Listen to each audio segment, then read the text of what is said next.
Speaker. मेरा नाम है सुभान। हम पिछले कुछ दिनों से बेसिक कंप्यूटर कोर्स कर रहे हैं जो कि स्टडी वाइज और वैसे भी आपको बहुत हेल्प देगा, चाहे आप किसी भी फील्ड में जाते हैं तो ये आपकी बेसिक जो नीड है कंप्यूटर की उसको पूरी कर सकता है। हमने 2 लेक्चर्स किए हैं।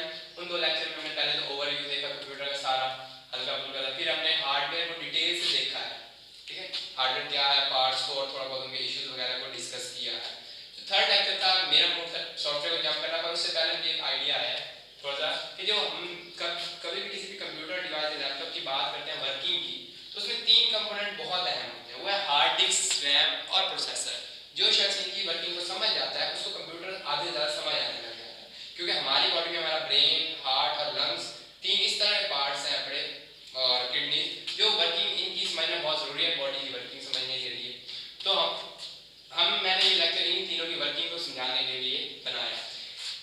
तो उससे पहले ना इस स्कीम की तरफ जाने से पहले मैं आपको थोड़ा स्टोरेज की तरफ ले जाता हूँ। उससे पहले जी कंप्यूटर में डाटा स्टोर कैसे होता है, हाउ डाटा इज स्टोर्ड। जैसे कि हमने कल पढ़ा था पिछले में कि हम इंस्ट्रक्शन देते हैं, कुछ कैलकुलेशंस करते हैं, कुछ लिखते हैं, तो कंप्यूटर में डाटा कैसे स्टोर हो जाता है। तो कंप्यूटर में डाटा हमेशा 0 और 1 की फॉर्म में स्टोर होता है। ये आप कब से पढ़ते आ रहे हैं, 0 या 1, और इसको हम कहते हैं बाइनरी कंडीशन, बाइनरी डिजिट कहते हैं, ठीक है। तो कंप्यूटर में सबसे छोटा जो हिस्सा है जो डाटा को स्टोर करने के लिए यूज होता है वो एक बाइनरी डिजिट है, या वो 0 होगा या 1 होगा, और बाइनरी डिजिट को हम बिट कहते हैं, BI और इधर से D, बिट।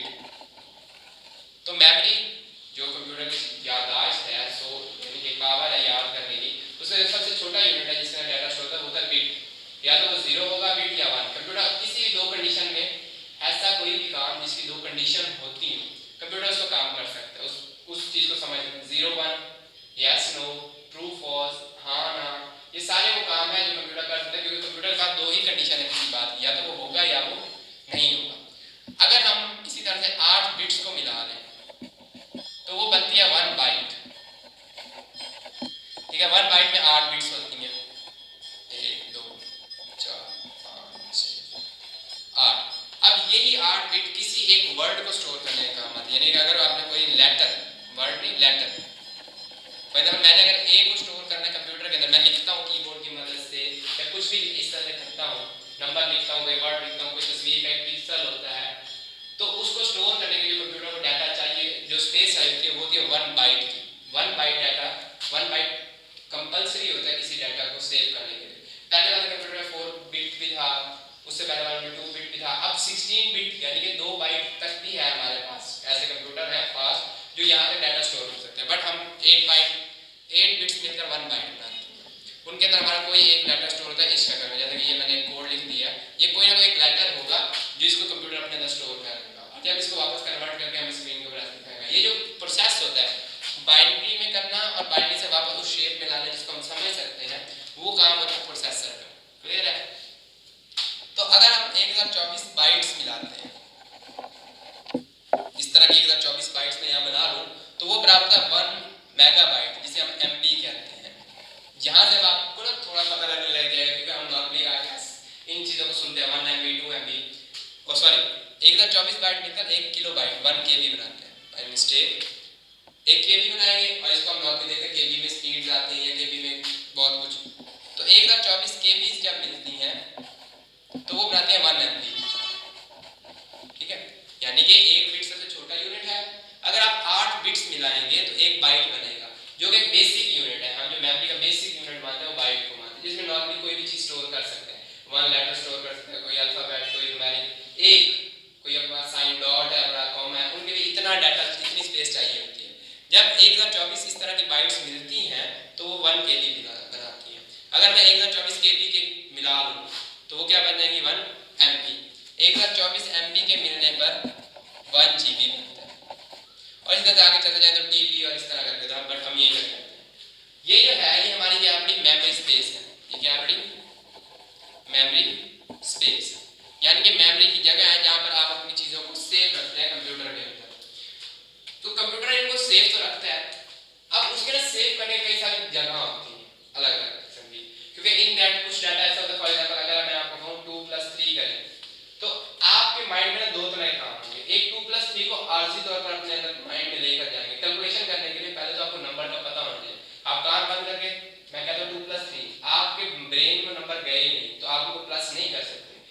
तरह से कंप्यूटर को कई तरह से ना हमारा डाटा चाहिए होता है। एक वो जो आर्जी तौर पर उसके पास है, जैसे 2+3 आपके माइंड में आर्जी तौर पर गया, आपने प्लस करके 5 आंसर निकाल लिए। अब 2+3 आपके माइंड से उस टाइम पे रहेगा सही और उसकी जरूरत नहीं होगी, जैसे दूसरा सवाल आएगा पिछला रेज हो जाएगा। सो यही काम कंप्यूटर की डिवाइसेस भी करती है। स्टोरेज तो जरूरी है, पर स्टोरेज की कई सारी टाइप्स हैं कि कुछ स्टोरेज परमानेंट होती है, वो जरूरी होती है हर टाइम होने के लिए, और कुछ स्टोरेज को हम इरेज भी करते रहते हैं। क्लियर है? तो इसी बेसिस पर ना हम अब कंप्यूटर में स्टोर करना है तो स्टोरेज डिवाइसेस, ऐसी डिवाइसेस जो कंप्यूटर का डाटा स्टोर कर सकती हैं, कंप्यूटर की मेमोरी के तौर पर काम करते हैं, यानी हम उसके अंदर अपना डाटा रखने के लिए यूज करते हैं, तो वो हमारे क्या कहलाते हैं? Storage devices. मैंने पीछे फर्स्ट लेक्चर में इनके बारे में बताया भी था। All the devices which are used to store the information and data, data और इंफॉर्मेशन को स्टोर करने के लिए यूज होती है, वो स्टोरेज डिवाइसेस कहलाते हैं। तो वो डिफरेंट टाइप के, जैसे कि आपकी रैम भी एक स्टोरेज डिवाइस है, हार्ड डिस्क, ठीक है, फ्लैश ड्राइव, सीडी, और इस तरह की कई सारी हैं बड़ी जो आपकी क्या है यूज होती हैं स्टोरेज डिवाइस के तौर पर। अब इन स्टोरेज डिवाइस को कंप्यूटर तो मैंने पहले बताया कोई भी काम कर सकता है, वो दो कंडीशन में कर सकता है, 0 और 1।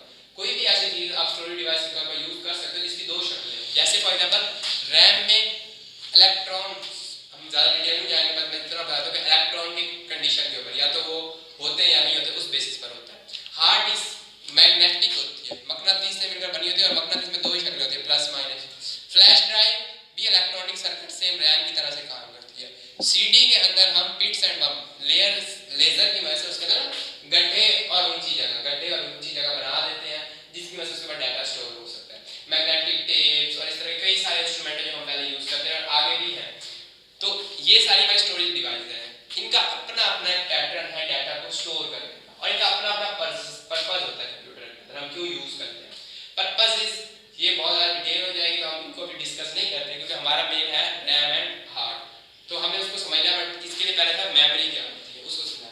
सो memory is the basic need of computer to work, यानी उसको जो भी चीज़ आपने बतानी है उसमें पहले माइंड में तो रखनी है ना। फॉर एग्जाम्पल मैं लगातार नंबर बोलते हैं 1 + 2 + 7 + 8 9 5 6 7 4 3, आपके अगर माइंड तक वो नंबर पहुंचेंगे नहीं, सेव ही नहीं होंगे, तो कैलकुलेशन आप नहीं कर सकते। तो कंप्यूटर को भी कैलकुलेशन या कोई भी काम करने के लिए ना पहले इनको सेव करना होता है। तो सेव करने के लिए जो जगह होती है ना, वो उसकी क्या होती है? मेमोरी। मेमोरी मैंने आपको ये थोड़ा सा बता दिया कि उसमें इस तरह सेव होता है। अब 0 1 हम नॉर्मली कंप्यूटर को 0 1 से शो करते हैं। हार्ड डिस्क में वो प्लस माइनस पर स्टोर होती है, इसमें वो इलेक्ट्रॉन के बेसिस पर होती है, इसमें भी ऐसे, और सीडी में बिट्स एंड बम्स होते हैं। वो और ज़्यादा डिटेल है, उसको हम अभी डिस्कस नहीं करते। आप इस चीज़ के ऊपर फोकस करें। तो ये तो यूं हो गई। अब इसमें से हमारी जो सबसे पहली चीज़ है बड़ी, वो है रैम। मैं रैम को ले लेता हूँ अलग से। ये रैम एक ऐसा सवाल है, हम मोबाइल यूज करते हैं, कंप्यूटर यूज करते हैं, लैपटॉप यूज करते हैं। सो रैम के बारे में कई सारी चीजें हमें सुनने को मिलती है, रैम ऐसे हो तो ये होता है, रैम ऐसे हो तो ये होता है, ये है वो है। इसकी अगर आप समझ जाए ना चीज को डिटेल से, रैम को, तो आपको हर चीज में ये हेल्प देगी, मोबाइल में, कंप्यूटर में। रैम के सबसे पहले तो कंप्यूटर के लिए, अगर आप प्रोग्रामिंग कर रहे हैं, कंप्यूटर को पढ़ रहे हैं, तो इसके लिए कई नाम है। फर्स्ट ऑफ ऑल जो नेम है वो प्राइमरी मेमोरी है, प्राइमरी मेमोरी। दूसरा हम वर्ड भी यूज करते हैं इसके लिए, मेमोरी भी इसी का वर्ड है पड़ा। इसके अलावा हम इसको मेमोरी, प्राइमरी मेमोरी, और इसी तरह से सिंपल मेन मेमोरी भी हम इसको कहते हैं, ठीक है, मेन मेमोरी भी हम इसी को कहते हैं। ये तीन नाम हम नॉर्मली अपने बुक्स के अंदर इसको रैम को शो करेंगे, ये तीन नाम। और रैम खुद किसके लिए स्टैंड करती है? Random access memory. इसको मैं आगे डिटेल से डिस्क्राइब करूंगा कि ये इसका नाम क्या शो होता है। अभी हम इसके बारे में ज्यादा वो डिटेल में नहीं जाएंगे, पहले हम थोड़ा थोड़ा इनको देख लेते हैं। रैम जो है, रैम नॉर्मली किससे बनी हुई होती है? इलेक्ट्रॉनिक सर्किट से मिलकर बनी होती है। किससे? इलेक्ट्रॉनिक सर्किट से मिलकर बनी हुई होती है। और इसके अंदर जो डाटा स्टोर होता है वो इलेक्ट्रॉन्स के कैड होने की शक्ल में स्टोर होता है, वो बहुत डिटेल्ड कॉन्सेप्ट होते हैं। सो इसको जो कंट्रोल कर रहा हो, ये जो कनेक्ट होती है, मैंने लास्ट लेक्चर में निकाल के दिखाई दिया है आपको, उसके बाद सर्किट से चिप्स की बनी हुई थोड़ी थोड़ी, तो ये सिलिकॉन चिप से मिलकर बना हुआ होता है। और ये जो कनेक्ट होता है, हमारा जो मदरबोर्ड होता है, main board of the computer is called motherboard, जो तमाम डिवाइस को अपने ऊपर कंट्रोल मतलब कनेक्ट करता है, सारों को एक दूसरे का जोड़ने का जो काम करता है वो मदरबोर्ड होता है। तो मदरबोर्ड के ऊपर रैम लगी हुई होती है डायरेक्टली तौर पर, प्रोसेसर के करीब और मदरबोर्ड के ऊपर ही हमारी रैम लगी हुई है, डायरेक्ट कनेक्ट होते हैं, कोई वायर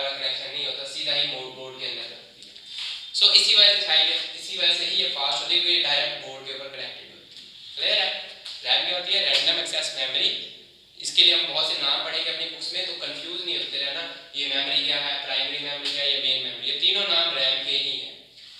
ये एक इलेक्ट्रॉनिक सर्किट यानी इलेक्ट्रॉनिक चिप से मिलकर बनी हुई होती है और ये डायरेक्ट मदरबोर्ड के ऊपर ही कनेक्टेड होती है। इसके बाद हमारी दूसरी चीज थी हार्ड डिस्क। हार्ड डिस्क ये वो जगह है, जैसे फॉर एग्जांपल मैं इस टाइम आपको कोई चीज कहता हूँ याद करो, तो आप उसको याद करेंगे, ठीक है। याद करने के बाद आप उसको सेव कर लेते हैं। याद करने के बाद आप उसको जब सेव करते हैं तो वो जो सेव होती है वो हार्ड डिस्क में होती है। आप याद करें कोई चीज बचपन की, तो बचपन की चीज जब आप याद करेंगे तो वो एक जगह पर आपके ब्रेन में स्टोर होती है और वो परमानेंट जगह होती है।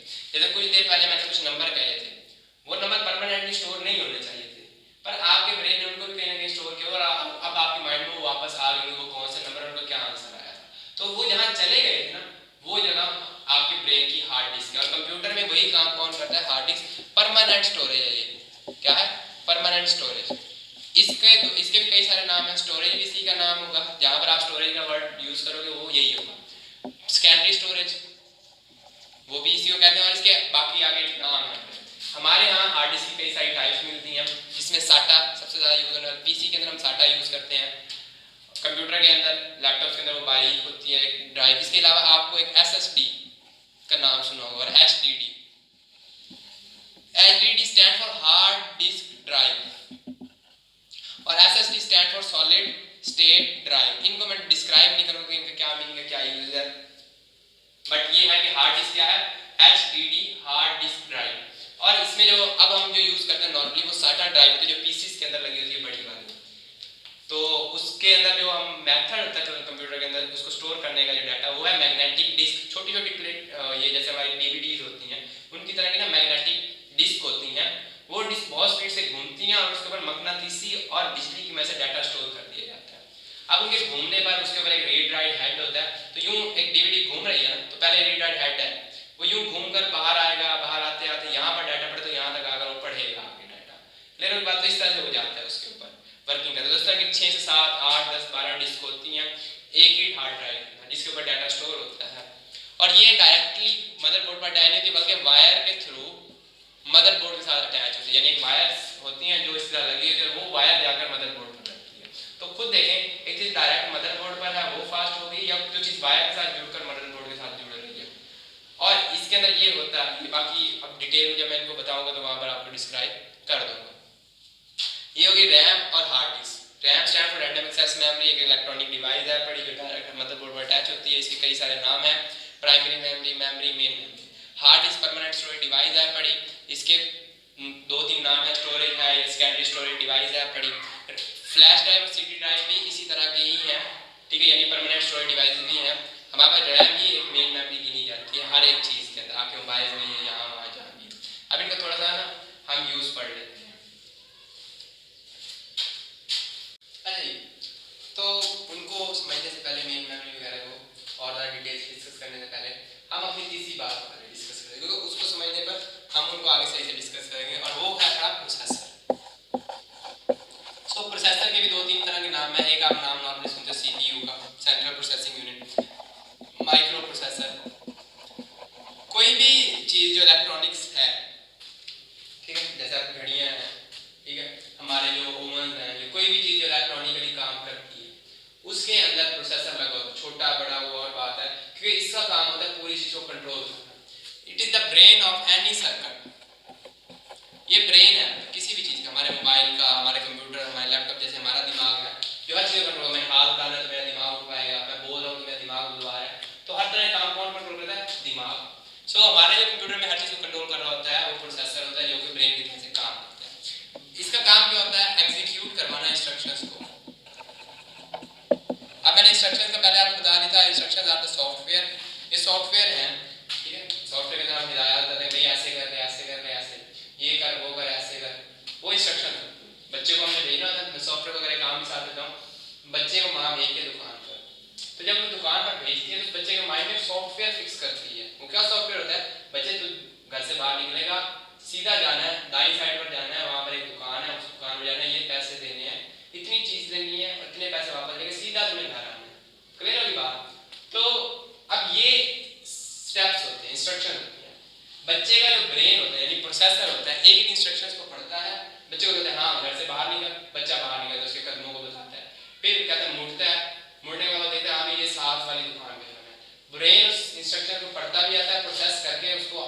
पूरी बॉडी को उसमें इंस्ट्रक्शन देता है और वो उसको चलता जाता है, वो काम होता है। अगर वो अपनी माँ की बात ना सुने, कानों में हाथ लगा ले, तो सॉफ्टवेयर उसके ब्रेन में जाएगा नहीं। तो क्या उसकी बॉडी को ब्रेन कंट्रोल कर सकता है? कहाँ जाना है कहाँ नहीं जाना कुछ नहीं पता। सो हमारे सॉफ्टवेयर और इंस्ट्रक्शन है, और काम करवाना जो होता है वो हमारे ब्रेन यानी कि सीपीयू का काम होता है। तो जो ब्रेन है ना, इसमें एक मसला है, हमारे ब्रेन में भी कोई मसला है जो हमें शायद फील नहीं होता, मसला तो नहीं है, पर एक बात है जो आपने कोई नोट नहीं की, वो ये कि हमारा ब्रेन ज्यादा डाटा अपने पास नहीं रख सकता काम करते हुए। प्रोसेसर भी एग्जीक्यूट तो कर सकता है, पर स्मॉल अमाउंट ऑफ डाटा अपने पास रख सकता है, यानी कि जब वो काम कर रहा होता है तो थोड़ी सी डाटा की मिकदार अपने पास रखता है, बाकी वो नहीं रख सकता। जैसे फॉर एग्जांपल मैं कोई भी काम, मैं कंप्यूटर पढ़ा रहा हूँ, तो कंप्यूटर पढ़ाते हुए क्या आप लोग फिजिक्स के बारे में सोच सकते हैं? कभी भी नहीं सोच सकते। या तो आप कान में उंगलियां देकर बैठे, कंप्यूटर का लेक्चर ना सुने, तो फिजिक्स के बारे में सोचेंगे, क्योंकि आप जब कंप्यूटर सुन रहे हैं, देख रहे हैं, तो उस टाइम पर आपके ब्रेन की जो स्पेस है थोड़ी सी प्रोसेसिंग के साथ वाली स्पेस, वो सिर्फ और सिर्फ कंप्यूटर के साथ फील कराएगी। अगर आप फिजिक्स उठा कर लाओगे तो कंप्यूटर खत्म हो जाएगा, कंप्यूटर उठा कर लाओगे तो फिजिक्स, और अगर इन दोनों को जोड़ोगे तो गुड़दुम हो जाएगा, यानी कि कंफ्यूज हो जाओगे आप लोग। ठीक है, तो ये जो छोटी सी स्पेस होती है अमाउंट ऑफ डाटा, इसी को आप कहते हो कैशे मेमोरी। कैशे मेमोरी भी कुछ लोग कहते हैं, और इसका नॉन नेम कैशे मेमोरी भी कहते हैं। नॉर्मली आप मोबाइल वगैरह में भी अगर कोई सॉफ्टवेयर खोलोगे तो उसके नीचे कैशे मेमोरी लिखा हुआ होता है। तो वही होती है प्रोसेसर की अपनी मेमोरी, यानी कि जब प्रोसेसर कोई काम कर रहा होता है तो उस टाइम पर वो थोड़ा थोड़ा काम अपने पास रखता है, 4 बातें रखेगा, पहले वो 4 बातों पे अमल करेगा, फिर अगली 4 बातें मनवाएगा। तो वो 4 बातें जो उसने अपने पास रखनी है, उसके लिए जो जगह होती है उसकी कैशे मेमोरी हम कहते हैं। हम अगर प्रोसेसर को खोलें तो उसके ऊपर ना यूं इस बॉक्स के अंदर लिखा होगा 6 MB cache, 8 MB cache, 2 MB cache, 4 MB cache. तो ये हमें बता रहे थे कि भाई हाँ ये इतनी चीज अपने पास रख सकते हैं, बकाया इसमें कोई नहीं रखनी। तो ये वो स्पेस होती है। अब आगे हम इन तीनों का रिलेशन थोड़ा समझने पहले मैं बस की तरफ चलता हूँ। ये वो वाली बस नहीं जो सड़कों पर चल रही थी, खैर वो वाली बस नहीं, काम वैसे ही है। उस बस का काम क्या होता है कि एक जगह से पैसेंजर उठाना और दूसरी जगह पर ले जाना।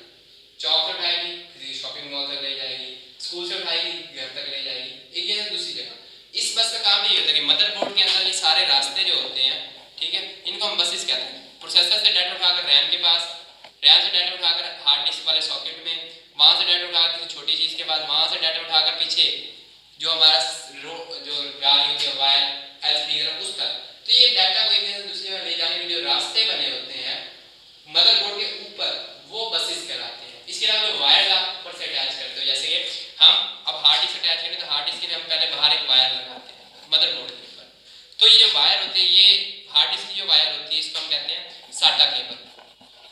कि जो आजकल यूज होते हैं वो साटा, पहले एक आटा होती थी वो बहुत स्लो थी, इतनी चौड़ी सी होती थी, अभी साटा आगे इतनी बारीक सी होती है, एल शेप की होती है। सो ये क्या होती है, इसका काम होता है हार्ड डिस्क से डाटा उठाकर इसकी तरफ भेजना मदरबोर्ड, और आगे मदरबोर्ड पर बसेस होती हैं जो इस डाटा को आगे ले जाती हैं। बस की एक विड्थ होती है, अगर मैं ऐसे आम बस की कहूँ तो उसके अंदर जितनी ज़्यादा सीटें होंगी उतने ज़्यादा पैसेंजर जा सकते हैं। इस बस की जितनी ज़्यादा विड्थ होगी उतना डाटा ये एक टाइम पर लेकर जा सकती है। फॉर एग्जाम्पल 100 GB डाटा है, उसके अंदर 100 लाइनें हैं, हर लाइन एक टाइम पर अगर एक बिट लेकर जाए, 1 GB लेकर जाए, तो एक ही सेकंड में 100 GB डाटा जा सकता है। लेकिन अगर उसकी हम विड्थ कर दें 10 लाइन तो एक सेकंड में 10 GB डाटा लेकर जा सकती है। तो उसको कम से कम 10 सेकंड लगेंगे 100 GB डाटा लेकर जाने के लिए। तो जितनी पावरफुल बस है, जितनी विड्थ वाली बस होगी आपके प्रोसेसर यानी कि आपके मदरबोर्ड के ऊपर, उतनी ज़्यादा डाटा वो एक टाइम पर ले जाते हैं, उतनी ही तेजी से काम होगा। तो ये बस होती है। अब जैसे हम बात कर रहे थे उसी बात को आगे लेकर चलते हैं कि ना बस की हमारे पास 3 हिस्से हैं, प्रोसेसर, रैम और हार्ड डिस्क। यही वो मेन 3 चीजें हैं जो मिलकर दिमाग बनाती हैं। मैंने शुरू में भी कहा था कि आपके दिमाग के 3 हिस्से हैं, हम तो उसको सिर्फ दिमाग कहते हैं, पर दिमाग 3 तरह से काम करता है, वो तीनों काम ये तीनों मिलकर करते हैं। कैसे? प्रोसेसर सिर्फ चीज़ों को समझकर उसके ऊपर काम करवा सकता है, पर अपने पास डाटा रख नहीं सकता। रैम आर्थिक तौर पर अपने पास डाटा रख सकती है, जैसे कि थोड़ी देर पहले कुछ नंबर गए तो वो आपके पास थे माइंड में, पर अब खत्म हो चुके हैं। तो वो जो आते जाती रहती है जहाँ पर आपकी बातें, और फिर भूल जाते हो, फिर कोई नई बात आई थी, फिर भूल जाते हो, फिर कोई नई बात आई थी, वो जगह आपके ब्रेन का रैम है थोड़ी, ठीक है। और तीसरी जगह हार्ड डिस्क, जैसे कि अभी कल परसों हमने 2-3 लेक्चर पढ़े थे, आप बचपन जो चीज़ें देख रहे हैं, कुछ सुनते हैं, कुछ इस तरह काम है पढ़े, जो कहीं घूमने गए, स्कूल लाइफ गुजारी है, कॉलेज लाइफ गुजारी, तो बहुत सी बातें आपके माइंड में सेव है, परमानेंटली रिमूव ही नहीं हो सकती। तो वो जगह है करना हमारे लिए बहुत बहुत इम्पॉसिबल टाइप का है। इसी तरह से हमारे कंप्यूटर की हार्ड डिस्क होती है, उसमें भी डाटा परमानेंटली स्टोर होता है। वहाँ से इरेज करने के लिए हमें उसमें जाकर उसको रीड करना पड़ता है अच्छे से, फिर हो जाता है वहाँ से, पर मेमोरी में खुद ब खुद रेज होता जाता है। जैसे ही लाइट जाती है मेमोरी यानी रैम से डाटा खत्म, प्रोसेसर बंद, रैम से डाटा खत्म, प्रोसेसर बंद, क्योंकि इसके अंदर बिजली की वजह से डाटा स्टोर होता है। जैसे बिजली खत्म होगी डाटा खत्म हो जाएगा। अब इन तीनों का रिलेशन करते हैं, बस ये इनको आपस में जोड़ती हैं। क्या जोड़ती है? बस। अब इस बस का काम होता है डाटा लेना ले जाना। हम अभी सॉफ्टवेयर की तरफ नहीं जाते, सॉफ्टवेयर थोड़ी कॉम्प्लिकेटेड बात है। मूवी की तरफ जाते हैं, वो आप लोगों को जल्दी समझ आएगी, है भी ऐसे ही।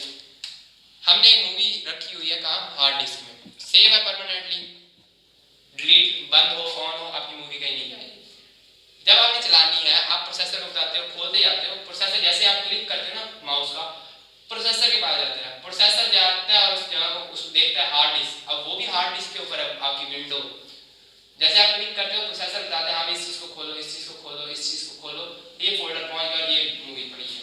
जैसे आपने मूवी पर क्लिक किया, ये आइकन है मूवी का, प्रोसेसर को पता लगेगा हाँ ये हार्ड डिस्क में कहाँ पर पड़ी है, तो ये भेजेगा दो मैसेज, एक इसको भी और एक इसको भी, रैम को भी। रैम को बताएगा हाँ भाई हार्ड डिस्क के उस हिस्से में ना ये मूवी पड़ी, इसको साफ उठा कर तो अपने पास रख ले, मैंने इसको चलाना है। तो रैम आएगी यहाँ हार्ड डिस्क में। अब हार्ड डिस्क की क्योंकि यूं डिस्क होती है, आपका हेड यहाँ पर है, आप इसको घुमाते घुमाते घुमाते, जब आप विंडो खोल रहे होते हैं एक स्पेस से दूसरी तीसरा फोल्डर, तो आप इसको यूं घूम कर यहाँ तक आ गए। यहाँ पर रैम, यहाँ से ये मूवी का 600 MB की मूवी है, ठीक है, आपकी रैम 2 GB की है, तो ये 600 MB की मूवी को उठाकर अपने पास रख देगी, ठीक है। अब रैम के अंदर आपको 600 MB की मूवी पहुंच गई, जैसे इस टाइम आपके ब्रेन में कंप्यूटर के मुताबिक सारी बातें आ रही हैं, वो रैम। अब जब हार्ड प्रोसेसर जो है ये इसकी पहले 6 MB 8 MB जो इसकी कैशे मेमोरी है, मुकम्मल तो वो कैशे मेमोरी नहीं फील करता, पर 2 MB या 3 MB वो वीडियो मंगवा लेगा अपने पास और उसको देखेगा, क्योंकि मेमोरी के अंदर डाटा स्टोर है, वो 0 1 की शक्ल में। कंप्यूटर उसको पहले चेंज करेगा, तस्वीर बनाएगा, तस्वीर बनाने के बाद भेज देगा कहाँ? LCD की तरफ, और उसकी आवाज को भेजेगा स्पीकर की तरफ, वो उधर भेजेगा, फिर अगली 2 3 MB मंगवाएगा, फिर अगली 2 3, फिर अगली 2 3, इस तरह मंगवाता रहेगा और आपकी तरफ भेजता रहेगा और आपको दिखाता रहेगा। इसीलिए कोई टाइम नहीं लगता, लगातार चलते थे। लेकिन जैसे ही आप मूवी काटते हो, पहले 10 मिनट का लेक्चर बोरिंग था, काटा, अगले 10 मिनट में पहुंच गए, हाँ यहाँ सर सही समझा रहे हैं, अगले 10 मिनट में पहुंचे, तो क्या होगा? उससे पहले काटने के लिए ना थोड़ा सा पॉज आता है। वो पॉज क्या होता है कि प्रोसेसर जैसे ही अगली आपने 200 MB काटी और अगली 300 MB वाली जगह पर पहुंचे, तो प्रोसेसर को बताना होता है कि हाँ भाई रैम बात सुन, ये इतनी छोड़ दे और अगला जगह पर पहुंच। तो रैम को वहां प्रोसेसर को ये बताने में हल्का सा टाइम लग जाता है, जिसकी वजह से क्या होता है कि थोड़ा सा गैप आता है, हल्का आप जैसे काट कर रुकता है। अब प्रोसेसर जितना तेज होगा उतनी जल्दी समझ के भेजेगा और उतनी जल्दी डाटा आएगा। आज ये प्रोसेसर बहुत तेज है, इसलिए हमें कभी फील नहीं होता। पर अगर आप देखें, आप एक बड़ी मूवी चला रहे, HD मूवीज चला रहे छोटे मोबाइल के अंदर, यानी कि एक छोटा मोबाइल 1 GB रैम वाला, उसके अंदर ना 1000 MB 900 MB वाली मूवी चलाएं, और उसको जब हम काटते हैं तो अच्छा खासा गैप आता है, थोड़ी देर के लिए रुक जाती है मूवी। वो क्यों होती है कि रैम के पास उतनी जगह ही नहीं होती, बेचारी 1 GB रैम है, उसके अंदर आपका कंप्यूटर मोबाइल में सॉफ्टवेयर भी चल रहा है और भी चीजें चल रही हैं, तो 500 MB पड़ी थी, उसके बाद उसने 500 MB की मूवी रख ली, 300 400 MB अभी भी कहाँ पड़ी है? हार्ड डिस्क में, पूरी वहीं पे पड़ी है। तो पहले 500 MB चला के अगली 300 मंगवा सकते हैं।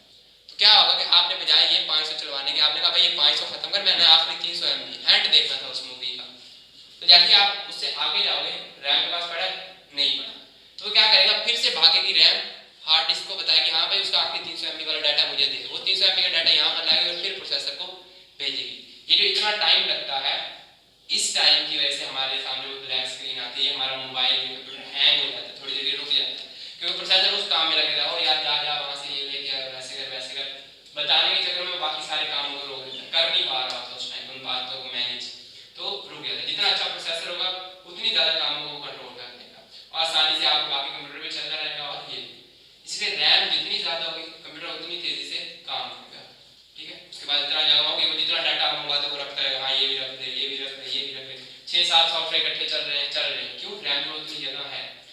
आपकी रैम थोड़ी हो, फॉर एग्जाम्पल आप सबके अपने रैम देखें 3 GB या 4 GB हो, आप इस तरह के बड़े बड़े सॉफ्टवेयर जो आपके कंप्यूटर में उनको चला दें, MS ऑफिस भी चला दें, विजुअल स्टूडियो है वो भी चला दें, एक मूवी भी चला दें, सॉफ्टवेयर चलाते हैं, एक टाइम ऐसा आएगा कि स्लो हो जाएंगे सारे। क्यों? रैम तो क्या करेगा, जो सबसे पुराना सॉफ्टवेयर होगा उसको 1 मिनट के लिए रोक देगा और बाकी को चला देगा, पर सारी वर्किंग स्लो हो जाएगी। क्यों? क्योंकि रैम पूरी भर गई है, जगह ही नहीं कुछ काम करने के लिए।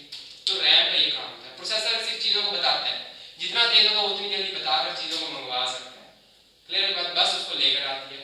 हार्ड डिस्क जितनी ज़्यादा होती है उतना ज़्यादा डाटा आप स्टोर कर सकते हो। अब रैम को आगे समझते हैं।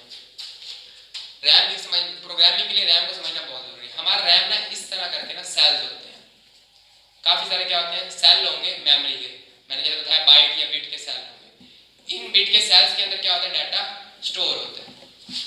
पर जो हार्ड डिस्क है इसका यहाँ से यहाँ तक आप डायरेक्ट नहीं जा सकते, पूरा घूम कर जाना पड़ेगा। रैम के अंदर हमें ये ऑप्शन होता है कि प्रोसेसर को ना रैम के हर सेल का एक एड्रेस पता होता है। जैसे फॉर एग्जांपल मैं गली में जाता हूँ, मुझे भाई का नाम नहीं पता जिससे मैंने मिलना है, मैं गली के हर घर में जाऊँ, हाँ भाई ये है, हाँ भाई ये है, हाँ भाई ये है, नहीं है नहीं, सबसे ऊपर जाऊँ वहाँ तक जाने में टाइम लगेगा, मुश्किल, time consuming like a hard drive. पर अगर मैं एक गली में जाता हूँ, मुझे एड्रेस पता है कि उस जगह पर ये बंदा है, मैं सीधा जाऊँगा स्पीड में, हाँ भाई उसको भेजना आएगा, ठीक है। ये है रैम का काम, इसलिए हम इसको रैंडम एक्सेस मेमोरी कहते हैं। जैसे मैंने कहा था, बताऊंगा कि इसमें से आप किसी भी हिस्से तक डायरेक्ट पहुंच सकते हो, क्योंकि प्रोसेसर भाईजान को रैम के बारे में पता होता है, इसके कौन से सेल का क्या एड्रेस है। जब इसने उस सेल से डाटा उठाना होता है तो डायरेक्ट बता देता है कंप्यूटर को, यानी प्रोसेसर डायरेक्ट कहता है रैम को वो वाला हिस्सा जो है ना वहां से डाटा भेज, तो रैम डायरेक्ट वहीं पर जाकर डाटा भेजने के लिए टाइम नहीं लगता। हार्ड ड्राइव में यही टाइम होता है, इसलिए रैम फास्ट है, ठीक है। और जितनी रैम ज़्यादा होती है उतनी जल्दी कंप्यूटर भी काम होता है। ये जो रैम, जब आप प्रोग्रामिंग कर रहे होते हो इसी को मैनेज करना सीखते हैं, जो वहाँ पर बार बार मेमोरी का वर्ड सुनते हो, 4 बिट 5 बिट ये डाटा मेमोरी में रखना है, पॉइंटर्स हो गए, या फिर हमने और पढ़ने पॉइंटर्स पढ़ने, अरेज पढ़ने, वो हम बनाते कहाँ हैं, रैम के लिए। जैसे सॉफ्टवेयर चलेगा वो सारा का सारा सॉफ्टवेयर उसके रैम में आ जाएगा। तो जितनी चीज़ें आपने उसके अंदर बनाई होती हैं, ये अरे है, ये पॉइंटर है, वो सारी रैम के हर एक सेल में सेव हो जाती है, और आपने उनके एड्रेसेस सेव करने होते हैं ताकि प्रोसेसर उस एड्रेस को समझ कर उस चीज़ को मंगवा सके। तो वो सारी चीज़ें ही प्रोग्रामिंग में हमने बताई होती है। यही तो प्रोग्रामिंग है कि रैम को आपने मैनेज करना होता है। जब कोई सॉफ्टवेयर चले तो रैम में वो डाटा कहाँ कहाँ पड़ा हो, प्रोसेसर उसको कैसे मंगवा सकता है, कौन सी चीज़ की कब जरूरत होगी, वो चीज़ें हम रैम की मेमोरी को मैनेज करते हैं। ये आप CS201 में जब लेक्चर करते हैं अरे वाले पॉइंटर्स वगैरह, ये इसलिए मुश्किल लगते हैं कि रैम इस बात को आप नहीं समझ रहे। जब मैं CS201 के या फिर प्रोग्रामिंग या रैम को और ज़्यादा डिटेल में बताऊँगा तो इसको और ज़्यादा अच्छे से ब्रीफ कर दूँगा, अभी मैं ज़्यादा नहीं करता, लेंथी लेक्चर हो जाएगा और बहुत ज़्यादा कुछ हो जाएगा जो समझ नहीं आएगा। अब इसके बाद क्या समझे, प्रोसेसर का काम है काम को समझना और बताना कैसे ऐसे करो, पर इन चीज़ों को अपने पास सेव नहीं रख सकता, यानी याद नहीं रख सकता। रैम का काम है कि ये प्रोसेसर की मदद करती है, जब कोई बड़ी चीज़ सामने आती है, कोई भी चीज़ काम करना होता है तो ये अपने पास उसको रख लेते हैं और प्रोसेसर को थोड़ा थोड़ा भेजती रहती है। For example like a table, एक बंदा काम कर रहा है, टेबल पे हर चीज़ पड़ी है, उसको जो चीज़ चाहिए वो टेबल से उठा लेता है, लेकिन अगर मैं उसको रख दूँ उठा के शेल्फ में, अलमारी में, तो वहाँ उठेगा जाएगा लेकर आएगा और रखेगा टेबल पे, time consuming. Hard is like that a library, वो लाइब्रेरी है, अभी हर चीज़ उधर पड़ी, पर उठ के जाने में आने में टाइम लगता है। तो क्या करेगा, उसने मैथ पढ़ी, मैथ के सारे कुछ उठाएगा टेबल पर रख लेगा, कल फिजिक्स का पेपर है, फिजिक्स के सारे कुछ उठा के टेबल पर रख लेगा, बाकी सारा वहीं पड़ा है उसके पास, पर अभी वो उसको जरूरत नहीं है, वो नहीं मंगवाएगा। हमारे दिमाग में भी इस तरह, आप बचपन के बारे में सोच रहे हो, जवानी की कोई बात आपको याद नहीं